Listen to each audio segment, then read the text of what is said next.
students. In the previous video, I have completed the topics of formality and parts per million. Now I am going to start a new topic, that is solubility of solids and liquids. तो सबसे पहले तो हम सॉल्बिलिटी समझेंगे कि सॉल्बिलिटी क्या होती है। तो हमने देखा होगा अगर घर में कभी कोई गेस्ट आ गया तो हमने देखा होगा कि हमने उनको शरबत बना के दिया। शरबत में क्या किया, बॉटल लिया, उसमें चीनी मिला दी। तो चीनी थी, उसमें शुगर था, उसमें पूरा पूरा डिजॉल्व हो गया। तो जब डिजॉल्व हो गया इसका मतलब वो घुल गया, जो हमारी सॉल्यूट था यानी कि शुगर था उसमें घुल गया। तो इस प्रोसेस को हमने बोला डिसोल्यूशन। सबसे पहले हम एक एक टर्म समझते हैं कि किसको क्या बोलते हैं। सबसे पहले बोल रहे हैं डिसोल्यूशन क्या होता है। Whenever solute is added to the solvent, जब solute को solvent में ऐड किया जाता है, the concentration of the solution increases। जो concentration होती है solution की वो increase होती है।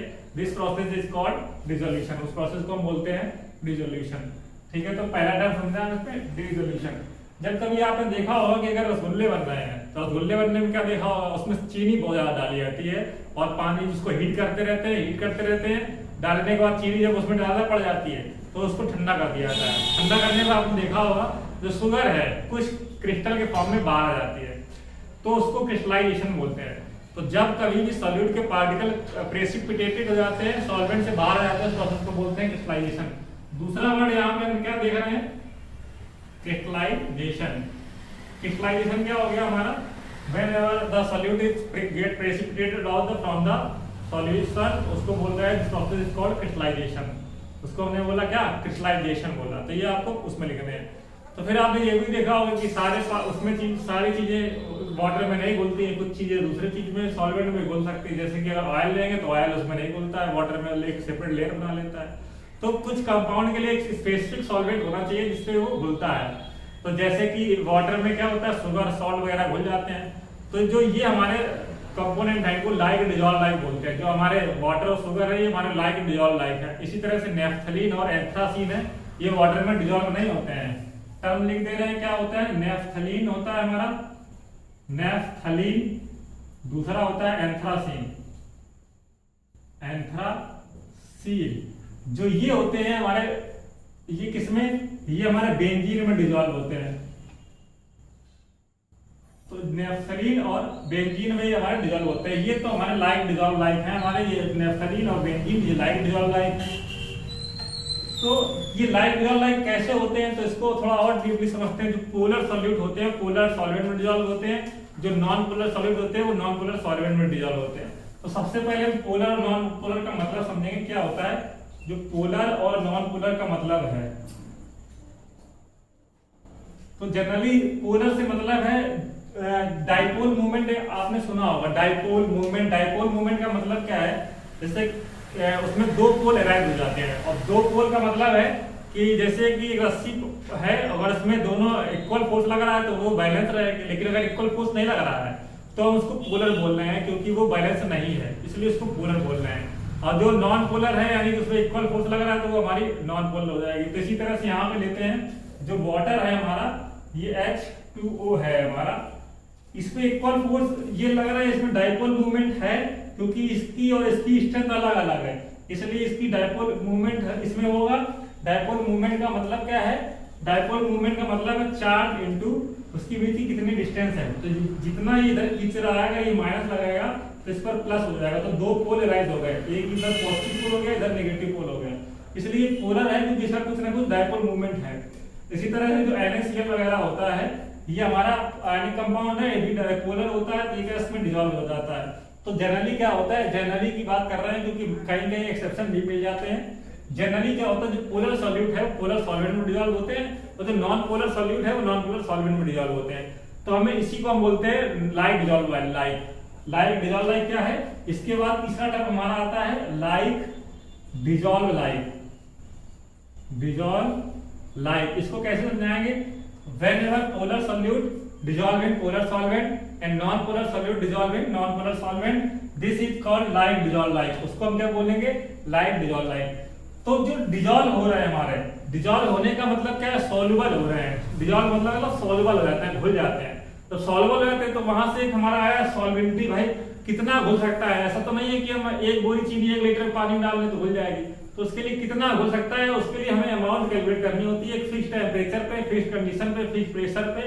तो वो अमाउंट कैसे कैलकुलेट करेंगे, उसी को टर्म्स को बोला सॉल्वेबिलिटी। तो सॉल्वेबिलिटी क्या होती है, ये 3 टर्म्स आपको लिखने हैं, डिसोल्यूशन, क्रिस्टलाइजेशन और लाइट डिसॉल्व।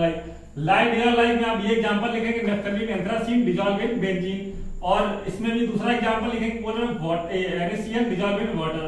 तो ये आप एग्जांपल इसमें लिखेंगे। तो अब आते हैं सॉल्वेबिलिटी पे कि सॉल्वेबिलिटी क्या होती है। अभी तक ये हमने टर्म्स बताए क्या होते हैं, सॉल्वेबिलिटी पे हम आते हैं। सॉल्वेबिलिटी, तो पहले तो थोड़ा ये समझ लें कि सॉल्वेबिलिटी किन किन फैक्टर्स पर डिपेंड करती है, कौन कौन से फैक्टर्स पे कौन से फैक्टर्स को इफेक्ट कर सकते हैं। तो फर्स्ट है the nature of solute. Solute का नेचर कैसा है, अभी बताया, पोलर है कि नॉन पोलर है। तो पहला इसमें टर्म होगा द नेचर ऑफ सॉल्यूट। फिर दूसरी चीज, जब अगर ये पोलर है तो इसको डिसॉल्व किस में कर रहे हैं, पोलर में कर रहे हैं कि नॉन पोलर में कर रहे हैं। तो दूसरा आ जाएगा द नेचर ऑफ सॉल्वेंट, दूसरा नेचर ऑफ सॉल्वेंट हो गया, वेरी गुड। तीसरा क्या हो जाएगा, तीसरा हो जाएगा टेम्परेचर, भाई कैसा कितना है टेम्परेचर। जैसे कि अभी हमने बताया कि जब वो बनाते हैं, रसगुल्ला बनाते हैं, तो क्या करते हैं, टेम्परेचर को इंक्रीज करते हैं। नेक्स्ट क्या होता है, प्रेशर का भी इफेक्ट पड़ता है कि प्रेशर कितना है, बिना प्रेशर। तो ये हमारे कुछ 4 इफेक्टिव फैक्टर्स हैं जो कि सॉल्वेबिलिटी के इफेक्ट करते हैं। अब तो सॉल्वेबिलिटी क्या होती है, जैसे कि अगर हम इसकी बात करें, NaCl की बात करते हैं और शुगर की बात करते हैं, तो इसकी सॉल्वेबिलिटी 5.3 मोल पर लीटर है, इसकी 3.8 मोल पर लीटर है। एट रूम टेम्परेचर की बात करते हैं, मतलब अगर 1 लीटर में डिसॉल्व करेंगे तो ये 5.3 मोल डिसॉल्व हो रहा है और ये 3.8 मोल डिसॉल्व हो रहा है। इसका मतलब है इसकी सॉल्वेबिलिटी ऑब्वियसली सी बात है ज्यादा है। तो सॉल्वेबिलिटी क्यों बताया जाता है, तो सॉल्वेबिलिटी क्या हुआ, जैसे कि हमने वाटर ले लिया 1000 ml ले लिया, 1 लीटर ले लिया वाटर का, मतलब यहाँ पे एक हमने बीकर बना दिया है भाई, ये आप समझ लो इसमें हमारा 1000 ml भरा हुआ है, ताकि आपको अच्छे समझ में आ जाए। जब इसमें हम चीनी डालेंगे या नमक डालेंगे, डाल दी भाई चीनी डाल दी इसमें, हमने देखा क्या 43 ग्राम 40 ग्राम बात कर रहे हैं, अच्छा 40 ग्राम जो था हमारा साल्ट इतना ही घुलता है। ये हमारा एक्सपेरिमेंटल डाटा है, ये जो है हम ले रहे हैं अपने मन से ले रहे हैं। तो 40 ग्राम साल्ट अगर इसको डाल दिया, सपोज दैट 40 ग्राम डालने के बाद इसको अच्छे से सेक किया, खूब हिलाया डुलाया और काफी ग्लास में डाल के खूब अच्छे से मिलाया, तो ये डिसॉल्व हो जाता है। लेकिन फिर हमने 1 ग्राम और डाल दिया, तो वो 1 ग्राम जो साल्ट है हमारा डिसॉल्व नहीं होता है। फिर क्या करना पड़ेगा, सपोज हमने वाटर को हीट कर दिया, तो फिर देखा कि जो नीचे सॉल्ट था वो गायब हो गया, डिसॉल्व हो गया। इसका मतलब क्या हुआ कि जो सॉल्व ये जो जितनी अमाउंट इसकी घुल गई यही सॉल्वेबिलिटी है। What is the solubility, the maximum amount of solute, maximum amount इसकी जितनी ज्यादा हो सके उतनी घुल जाए। तो सॉल्वेबिलिटी को कैसे लिखेंगे, the maximum amount of the solute dissolve in 1 litre या particular amount of solvent, 1 litre भी लिख सकते हैं या फिर specific amount of solvent at constant temperature and pressure. तो फिर समझ लीजिए, the maximum amount of solute, the maximum amount of solute dissolve in specific amount of solvent at particular temperature and pressure is known as solubility। तो ये हमारी solubility हो गई। वो solubility सॉलिड की भी हो सकती है, लिक्विड की भी हो सकती है और गैस की भी हो सकती है, सब की हो सकती है। तो ये हमारे फैक्टर्स हैं। तो ये तो सॉलिबिलिटी समझ में आ गया आपको क्या होती है। उसके बाद इन फैक्टर्स के बारे में बात की हमने, क्या बात की, अगर सॉल्यूट सपोज दैट पोलर है, हमारा नेचर अगर सॉल्यूट का पोलर है तो सॉल्वेंट का नेचर भी पोलर होना चाहिए, तभी वो डिसॉल्व होगा, अदरवाइज वो डिसॉल्व नहीं होगा। तो इनकी दोनों की बात कर ली। तो अब टेम्परेचर और प्रेशर का क्या इफेक्ट पड़ता है ये हम देखने जा रहे हैं। तो केवल सॉलिड की बात कर रहे हैं, अभी लिक्विड की बात नहीं कर रहे हैं। तो प्रेशर का कोई इफेक्ट नहीं पड़ेगा, क्योंकि अगर हम उसको नमक को डाल के उसको प्रेशर लगा दें तो उसका इफेक्ट नहीं पड़ेगा सॉलिड और लिक्विड में की सॉल्वेंटी पर, उसका प्रेशर का कोई इफेक्ट नहीं पड़ेगा। प्रेशर का इफेक्ट तब पड़ता है जब सॉलिड को हम दबा दें और भाई उस दबाने के बाद ये अपना कंप्रेस हो जाए, इजीली कंप्रेसिबल नहीं है तो प्रेशर का कोई इफेक्ट इस पे नहीं पड़ेगा, ठीक है ना। तो हम देखते हैं टेम्परेचर का भाई क्या इफेक्ट पड़ता है। क्या सभी में जितनी प्रोसेस होती है सभी में टेम्परेचर इंक्रीज करने पर सॉल्वेंटी इंक्रीज होती है, या फिर कुछ में डिक्रीज करने पर कुछ में डिक्रीज हो जाती है, या फिर सभी में इंक्रीज ही रहती है। तो एक हमने 11th क्लास में आयनिक इक्विलिब्रियम में एक लॉ पढ़ा है, ली चैटेलियर प्रिंसिपल। हिंदी मीडियम में लॉ आता है, लीनियम कहते हैं उसे हम, ली चैटेलियर प्रिंसिपल।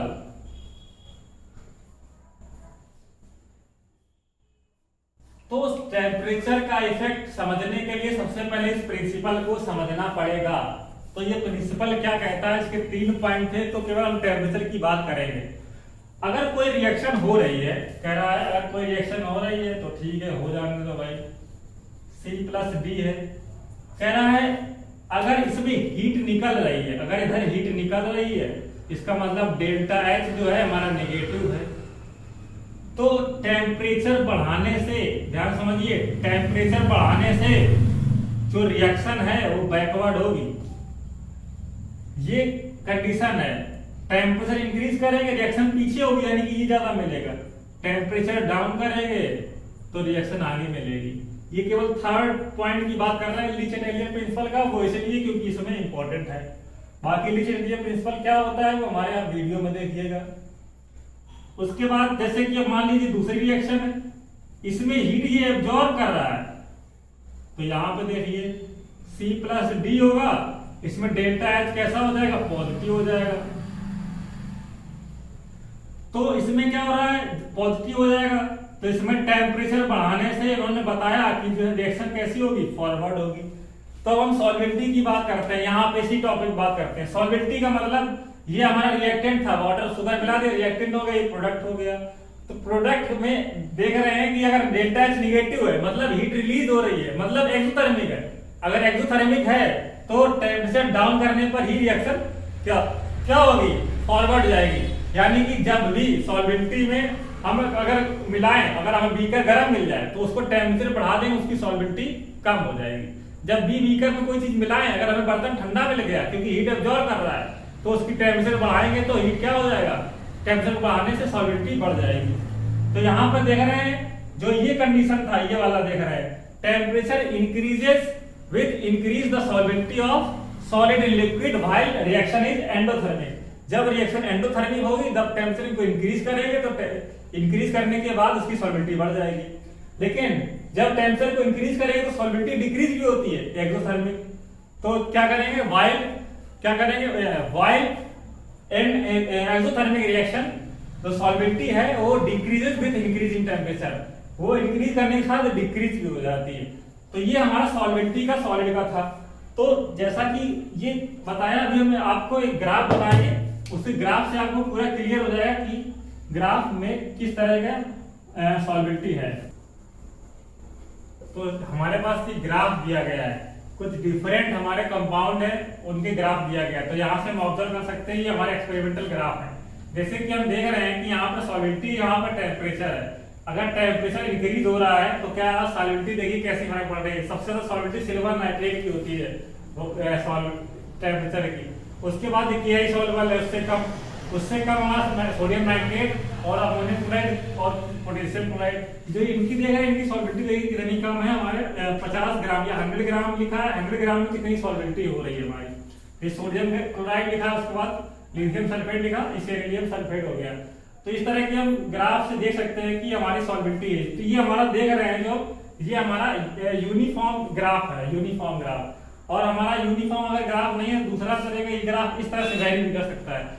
तो ये हमारा जो ग्राफ है, जो हमारा एक तरह का एक समान रूप का नहीं होगा, वो हमारा हाइड्रेटेड कंपाउंड्स के लिए होता है, जैसे कि विट्रियॉल्स वगैरह, ब्लू विट्रियॉल, ग्रीन विट्रियॉल, जिसमें वाटर क्रिस्टल के फॉर्म में जुड़ा होता है, तो उसकी सॉल्वेंटी यूनिफॉर्म में वेरी नहीं करती। देखिए जैसे Na2SO4.10H2O था, इसकी जो सॉल्वेंटी है जब टेम्परेचर इंक्रीज कर रहे हैं तो पहले तो इंक्रीज हुई लेकिन फिर डिक्रीज होने लगती है।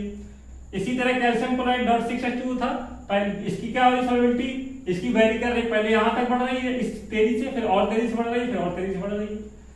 और ग्रीन विट्रियोल की बात कर रहे हैं FeSO4.7H2O, तो इसकी पहले बढ़ी फिर बाद में क्या हो गई, कम हो गई। तो ये देखिए इसमें जो जिसमें क्रिस्टल के फॉर्म में अगर वाटर अटैच होता है तो उसकी सॉल्वेंटी डिफरेंट टाइप्स में वेरी करती है, यूनिफॉर्मली वेरी नहीं करती है।